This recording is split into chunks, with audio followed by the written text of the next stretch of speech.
je herečka, bábkoherečka, dramaturgička a autorka kníh pre deti Viera Kučerová.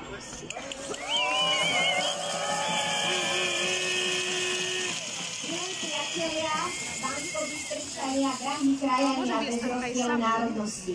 Ja som to nestihla na námestie SMP, ale som tu. Prinášam vám pozdravy a povzbudenie od krajanov zo zahraničia, z pražskej kaviarne, z krajanského spolku, ktorým vôbec nie je ľahostajné, čo sa na Slovensku deje a kam sa Slovensko uberá.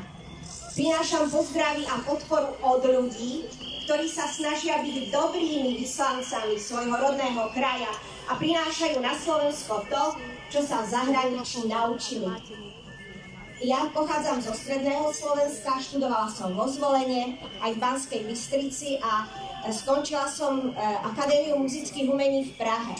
Viete, niekedy sa s úsmevom hovorí, že Praha je 3. najväčším slovenským mestom.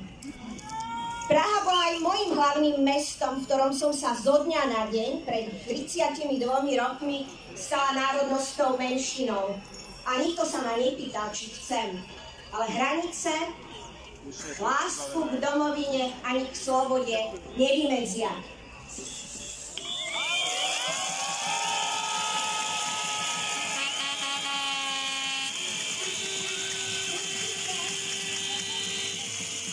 Určite každý z vás pozná vo svojom okolí niekoho, kto v Prahe, v Čechách alebo niekde inde vo svete momentálne žije, pracuje či študuje.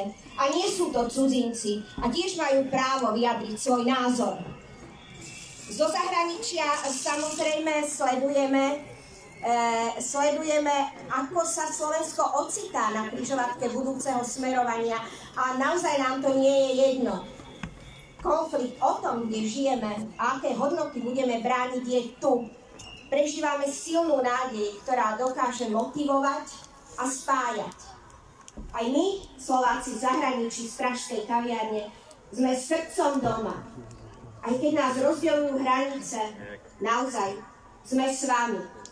Nedovoľme, aby Slovensko stratilo svoju slobodu a dôstojnosť. Ďakujem vám.